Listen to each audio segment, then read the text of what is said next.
the prophet stories, prophet stories. We like to hear the prophet stories, prophet stories.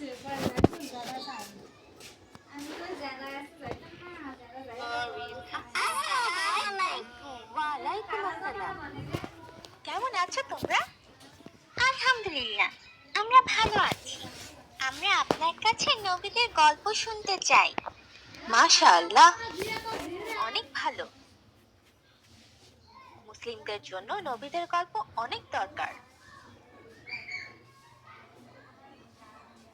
আজকে আমরা নবী আদম আলাইহি ওয়াসাল্লামের গল্প শুনব। তোমরা শুনবে তো? হ্যাঁ। চলো তাহলে শুরু করি। বিসমিল্লাহ। অনেক বছর আগে আল্লাহ পৃথিবী, চাঁদ, সূর্য বানান। এরপর তিনি মানুষ বানাতে চান। তাই তিনি ফেরেশতাদের পৃথিবীতে পাঠান কাদামাটি নেওয়ার জন্য। ফেরেশতারা পৃথিবীতে এসে অনেক জায়গা থেকে কাদামাটি নিয়ে যায়। এরপর আল্লাহ কাদামাটি দিয়ে মানুষের মতো আকার বানান এবং একে আদম বলে ডাকে। এভাবে এই আদমকে 40 বছর রেখে দেন। ফেরেশতারা ও ইবলিস ভাবছিল যে এটা কি। তারা ভয় পাচ্ছিল, কিন্তু ইবলিস সব থেকে বেশি ভয় পাচ্ছিল। এরপর একদিন আল্লাহ আদম আলাইহি ওয়াসাল্লামের শরীরে আত্মা দেন। আত্মা মাথা ছুঁয়ে দিলে তিনি হাঁচি দিলেন। আত্মা যখন চোখ ছুঁয়ে দিল, তিনি জান্নাতের ফল দেখতে পেলেন। আত্মা যখন পেট ছুঁয়ে দিল, তার খিদে পেয়ে গেল আর তিনি ফল খেতে চাইলেন। আর তাই আত্মা তার পা ছুঁয়ে দেওয়ার আগেই তিনি লাফিয়ে উঠলেন আর পড়ে গেলেন। আল্লাহ তখন বললেন যে মানুষ অনেক অধৈর্য। আল্লাহ সকল ফেরেশতা ও ইবলিসকে বললেন আদম আলাইহি ওয়াসাল্লামকে সিজদা করতে। এটা শুধু সম্মান দেখানোর জন্য ছিল, পূজা করার জন্য কিন্তু মোটেই না। সব ফেরেশতা সিজদা করলো, কিন্তু ইবলিস করলো না। সে ভাবলো যে সে আদম আলাইহি ওয়াসাল্লাম থেকে ভালো, কারণ ইবলিসকে আগুন দিয়ে বানানো হয়েছিল আর আদম আলাইহি ওয়াসাল্লামকে মাটি দিয়ে বানানো হয়েছিল। সে এই নিয়ে আল্লাহর সাথে তর্কও করল। এরপর ইবলিস খারাপ শয়তান হয়ে গেল। আল্লাহ ইবলিসকে কিয়ামতের দিন পর্যন্ত অভিশাপ দিলেন। শয়তান বুঝতে পারল যে আল্লাহ একদিন তাকে জাহান্নামে দিবেন। তাই সে আল্লাহর কাছে শক্তি চায়, যাতে সে মানুষকে ধোঁকা দিয়ে তার সাথে জাহান্নামে নিয়ে যেতে পারে। আল্লাহ তার চাওয়া পূরণ করলেন এবং তাকে শক্তি দিলেন। একই সাথে আল্লাহ সবাইকে সাবধান করলেন, যদি কেউ শয়তানের দেখানো পথে চলে তাহলে সে শয়তানের সাথে জাহান্নামে যাবে।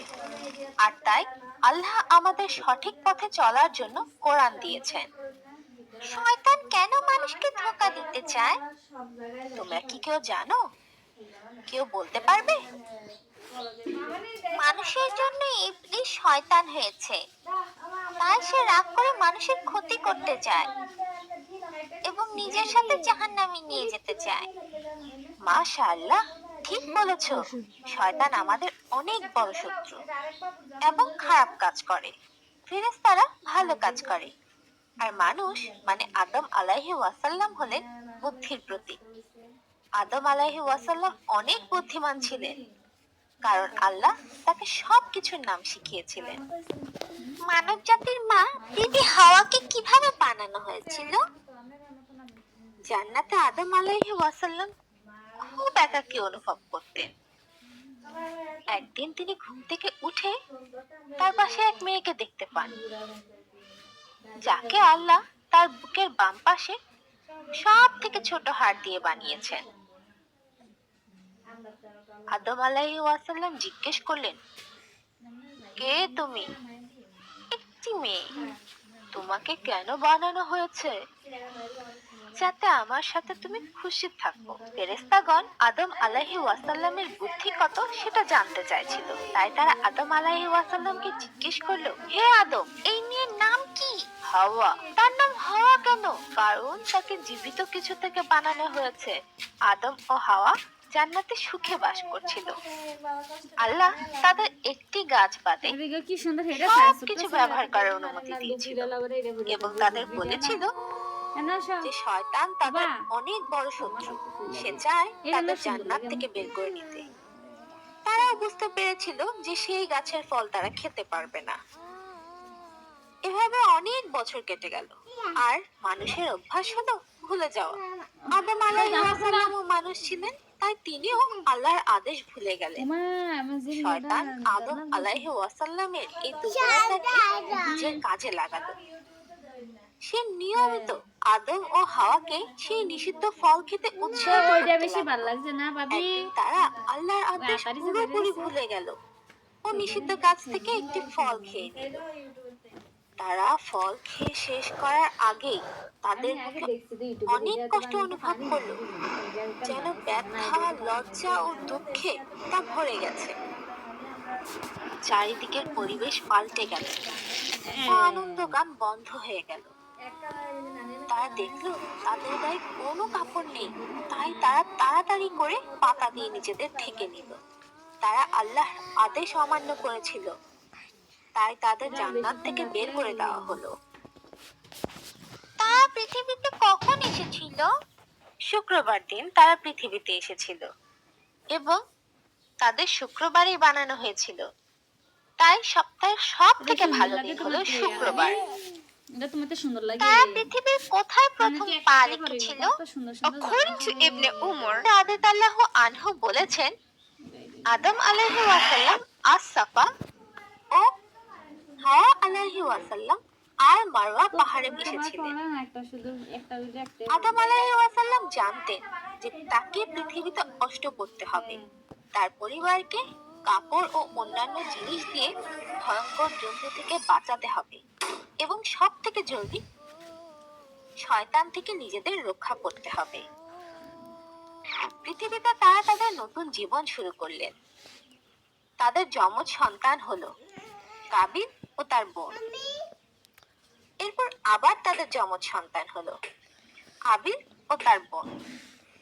তারা মহান আল্লাহর দেওয়া উপহার ও পৃথিবীর ফল খেয়ে সুখে জীবন কাটাচ্ছিল। তাদের সন্তানরা সুস্থ ও সবলভাবে বড় হয়। কাবিল ছিল কৃষক, সে তার জমিতে ফসল উৎপাদন করত। আর হাবিল ছিল বীজপালক, সে পশুপালন করত। তাদের যখন বিয়ের বয়স হলো, আল্লাহ আদম আলাইহিস ওয়াসাল্লামকে বললেন তাদের নিজের অন্য ভাইয়ের যমজ বোনকে বিয়ে করতে হবে। মানে আবিলকে কাবিলের যমজ বোন আর কাবিলকে আবিলের যমজ বোনকে বিয়ে করতে হবে। কিন্তু কাবিল আল্লাহর আদেশ মেনে নিল না, কারণ সে নিজের যমজ বোনকে বিয়ে করতে চেয়েছিল। আদম আলাইহিস ওয়াসাল্লাম তো বিপদে পড়ে গেলেন। তিনি তার পরিবারের শান্তি ও একতা চাইতেন, তাই তিনি আল্লাহর কাছে সাহায্য চাইলেন। আল্লাহ আদেশ দিলেন তার দুই ছেলে আল্লাহকে কোনো প্রিয় জিনিস উপহার দিবে এবং যার উপহার সুন্দর ও ভালো হবে সে নিজের ইচ্ছা মতো বিয়ে করতে পারবে। তারা দুজনেই উপহার দেবার জন্য রাজি ছিল। আবিল তার পশুর মাঝে সব থেকে ভালো পশু দিতে চাইল, কিন্তু কাবিল তার ফসলের সব থেকে খারাপ ফসল দিতে চাইল। এখন পর্যন্ত কাবিল দুটো ভুল করেছে। কেউ কি বলতে পারবে কি কি? হ্যাঁ, সে আল্লাহর আদেশ অমান্য করেছে, কারণ আবিলের বোনকে বিয়ে করতে রাজি হয়নি এবং সে প্রিয় জিনিস উপহার দিতে চায়। হ্যাঁ, আল্লাহ কি তার উপহার মেনে নিতে পারত? না, ঠিক বলেছ, আল্লাহ তার উপহার মেনে নেননি, কারণ সে অবাধ্য ছিল।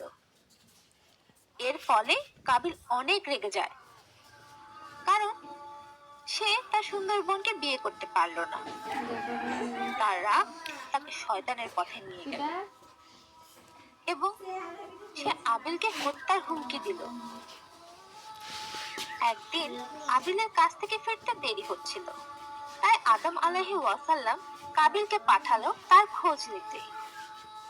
কাবিল তার ভাইকে একা পাওয়ার সুযোগ পেয়ে গেল এবং সে এতটাই রেগেছিল যে সে তার ভাইকে পাথর দিয়ে আঘাত করে মেরে ফেললো। এটা পৃথিবীতে মানুষের প্রথম মৃত্যু এবং প্রথম খারাপ কাজ ছিল। শয়তান আবার মানুষকে ধোঁকা দিল ও এভাবেই পৃথিবীতে খারাপ কাজ শুরু হয়। আবিলকে অনেক সময় না পাওয়ার কারণে আদম আলাইহিস ওয়াসাল্লাম তাকে খুঁজতে শুরু করে, কিন্তু তিনি তাকে না পেয়ে কাবিলকে জিজ্ঞেস করলেন। আর কাবিল রেগে বলল, আমি আমার ভাইয়ের পাহারাদার নই। এরপর আদম আলাইহিস ওয়াসাল্লাম বুঝতে পারলেন যে আবিল মারা গেছে এবং তিনি অনেক কষ্ট পেলেন। কাবিল তার ভাইয়ের শরীরকে কি করেছিল? এটি ছিল পৃথিবীতে মানুষের প্রথম মৃত্যু। তাই সে জানতো না যে আবিলের শরীর কি করে দাফন করতে হবে। তাই সে এটি কাঁধে নিয়ে ঘুরে বেড়াতে লাগলো এবং লুকোনোর জায়গা খুঁজতে লাগলো। আল্লাহ তখন দয়া করে তার সামনে 2টি কাক পাঠালেন ও তারা লড়াই করতে লাগলো। এর মধ্যে একটি কাক মারা গেল। বেঁচে থাকা কাকটি তার ঠোঁট ও নখ দিয়ে মাটিতে গর্ত করল এবং মৃত কাককে গর্তে ফেলে মাটি দিয়ে ঢেকে দিল। কাবিল এটি দেখে লজ্জিত হলো। সে তার ভাইকে একইভাবে দাফন করলো এবং এটি পৃথিবীতে প্রথম দাফন ছিল। 2 ছেলেকে হারিয়ে আদম আলাইহিস ওয়াসাল্লাম অনেক বিষণ্ণ ছিলেন। এক ছেলে মারা গিয়েছিল এবং অন্যজন শয়তানের পথে চলছিল।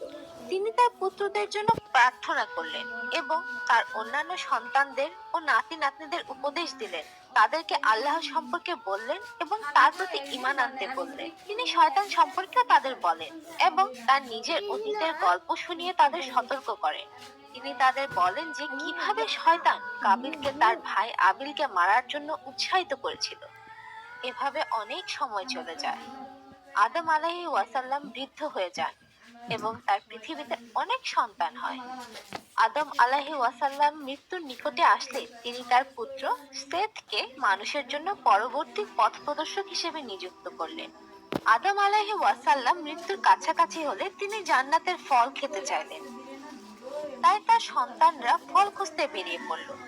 যখন তারা ফল খুঁজছিল তখন তারা ফেরেশতাদের দেখতে পায়। ফেরেশতারা তাদেরকে আদম আলাইহিস ওয়াসাল্লামের কাছে ফিরে যেতে বলে, কারণ তার সময় শেষ হয়ে এসেছিল। তাই তারা ফেরেশতাদের সাথে তাড়াতাড়ি ফিরে আসে। হাওয়া আলাইহিস ওয়াসাল্লাম মৃত্যুর ফেরেশতাকে দেখে চিনতে পারলেন এবং আদম আলাইহিস ওয়াসাল্লামের কাছে দৌড়ে গেলেন। আদম আলাইহিস ওয়াসাল্লাম জানতেন যে তার স্ত্রী ভয় পেয়েছে। তিনি তাকে বললেন যে এটি তার যাওয়ার সময়, কারণ এটি আল্লাহর ইচ্ছা।